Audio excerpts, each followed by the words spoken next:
నిరూపించుకున్నటువంటి నాయకుడు రామోజీరావు గారు. రామోజీరావు గారు ఏ పని మొదలుపెట్టినా నష్టం వచ్చినా కష్టం వచ్చినా లాభం నష్టమైనటువంటి దానికి పోకుండా సంపూర్ణంగా దాన్ని అమలు చేసేంత వరకు, దాన్ని పూర్తి స్థాయిలో నిర్మించేంత వరకు, దాన్ని తీసుకుపోయే వరకు నిద్రపోని వ్యక్తి రామోజీరావు గారు. మొత్తం రాజకీయ వ్యవస్థలో ఆనాటి ఉమ్మడి ఆంధ్రప్రదేశ్లో ఈనాడు పత్రిక ద్వారా అనేక రకాల చైతన్యపు మార్గాలను అందించినటువంటి వ్యక్తి రామోజీరావు గారు. ఈ రాష్ట్రంలో మద్య నిషేధం కోసం జరిగిన ఉద్యమంలో ప్రముఖ పాత్ర పోషించి మొత్తం ఒక గొప్ప ఉద్యమాన్ని నిర్మాణానికి నాంది పలికిన పత్రిక కూడా ఆనాడు ఈనాడు పత్రిక.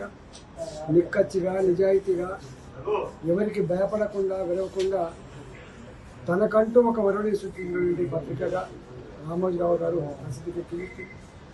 అదేవిధంగా సమాచార విప్లవం వర్ధిల్లిన రోజులలో ఇవాళ ఈటీవీగా కేవలం ఆంధ్రప్రదేశ్ మాత్రమే కాకుండా తెలుగు ప్రజలు ప్రపంచంలో ఎక్కడున్నా కూడా ఈటీవీ వార్తలు చూడాలనేటువంటి ఒరవడి సృష్టించి ఇవాళ అనేక భాషలలో దాన్ని విస్తరించినటువంటి వారు రామోజీరావు గారు.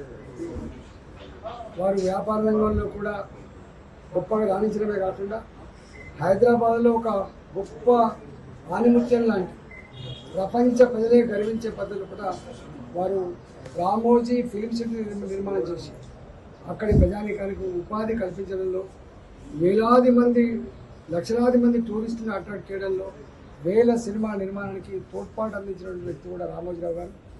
రామోజీరావు గారి దగ్గరికి మేము ఎప్పుడు తరచుగా వెళ్తుండేవాళ్ళం.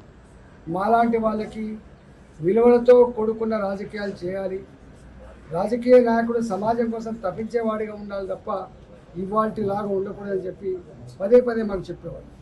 వారు పరమపదించేంత వరకు కూడా నాకు తెలిసి ఎన్నడూ ఆఫీస్కు రాకుండా వారు నడుపుతున్నటువంటి వ్యాపారాలు ఏవైతున్నాయో, వారు నడుపుతున్న సంస్థలు ఏవైతున్నాయో ప్రతినిత్యం ఆ 87 సంవత్సరాల వయసులో కూడా దాన్ని పరిశీలించినటువంటి వ్యక్తి రామోజీరావు గారు.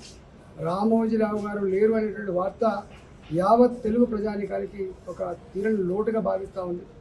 రామోజీరావు గారు వారు భారత ప్రభుత్వం చేత అవార్డును అందుకొని ఇవాళ భారత రాజకీయ వ్యవస్థలో కూడా రామోజీరావు గారు అంటే ఒక గుర్తింపు గౌరవం తెచ్చుకున్నటువంటి వారు రామోజీరావు గారు.